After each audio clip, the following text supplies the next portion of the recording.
Menurunnya kandungan eritropoietin dalam tubuh dapat menyebabkan anemia.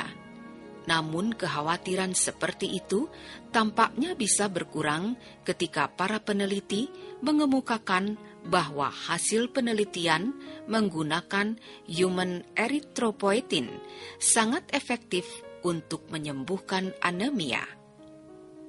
Erythropoietin adalah glikoprotein hormon yang memiliki fungsi spesifik pada eritropoiesis, yaitu proses pembentukan sel darah merah pada sumsum tulang. Sekitar 50-60% penderita kronik anemia karena kanker, menurut Pusat Penelitian Bioteknologi LIPI, dapat disembuhkan dengan menggunakan rekombinan human erythropoietin.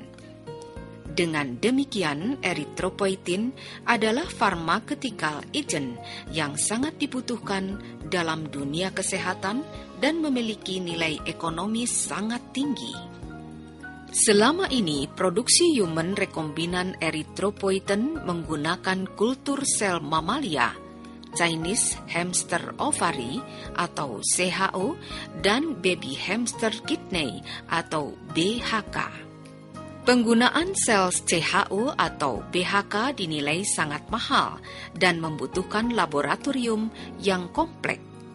Dalam penelitian ini, rekombinan human erythropoietin diekspresikan secara heterologus pada Yesmiti-Lotropic Pichia pastoris dengan menggunakan vektor ekspresi plasmid.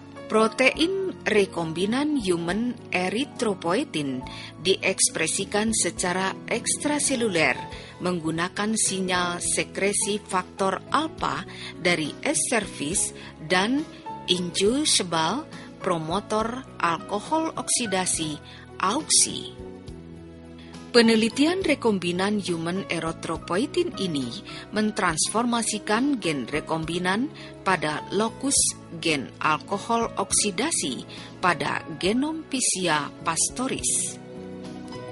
Genom adalah sekumpulan kromosom yang berhubungan dengan kelompok haploid suatu organisme. Transforman Yes terbaik dan stabil mengekspresikan rekombinan human erythropoietin, kemudian diseleksi dan dipilih. Begitu pula heterologus rekombinan human erythropoietin diuji dengan metode Western blot menggunakan anti-erythropoietin dan atau histag. Para peneliti berharap optimasi ekspresi, produksi, purifikasi, dan bioassay, yaitu metode pengujian toksisitas air dengan bantuan organisme hidup atau penentuan pengaruh kuantitatif bahan aktif suatu zat terhadap organisme hidup dengan cara menguji di bawah kondisi standar. Jadi apa sebenarnya human erythropoietin itu? Kata para peneliti pada Puslit Bioteknologi LIPI menjelaskan tentang suatu glikoprotein hormon yang mengatur proses erythropoiesis, yaitu proses polimerasi dan diferensiasi dari sel progenitor eritroid menjadi erythrocyte pada manusia. Erythropoietin kadang disingkat juga dengan EPO. Erythropoietin adalah suatu protein yang dibuat oleh ginjal kita. Kemudian erythropoietin setelah diproduksi di ginjal kita, kemudian akan dikirim ke bone marrow atau mungkin bahasa Indonesianya adalah sumsum tulang ya, untuk untuk membuat sel darah merah. Jadi fungsi daripada erythropoietin adalah membuat sel darah merah. Jadi sel darah merah yang masih belum masak menjadi sel darah merah yang masak itu membutuhkan erythropoietin. Nah, apabila tubuh kita kekurangan eritropoietin dapat menyebabkan anemia karena dengan berkurangnya EPO, berkurangnya eritropoietin dalam tubuh kita, maka proses pematangan sel darah merah akan terganggu sehingga sel darah merah menjadi berkurang dalam tubuh kita, dan ini menyebabkan anemia karena oksigen yang ada dalam tubuh tidak dapat disalurkan ke seluruh tubuh karena sel darah merah yang ada pada tubuh kita berkurang. Jadi EPO adalah secara umum kita bisa katakan EPO adalah obat anti anemia.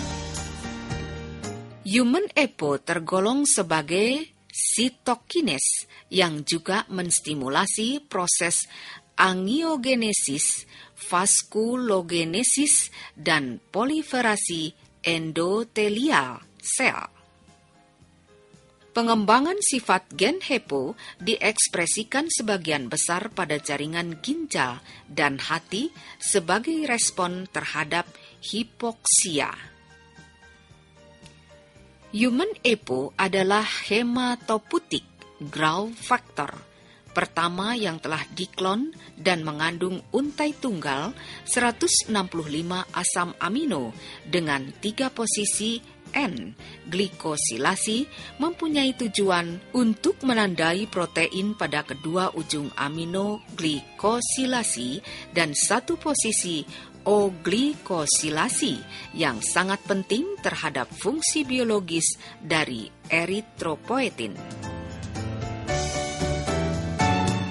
Glikosilasi yang tidak tepat atau modifikasi dari rantai glikan pada human erythropoietin akan mengakibatkan perubahan aktivitas secara in vitro, yaitu pengucilan makhluk hidup dalam suatu lingkungan buatan.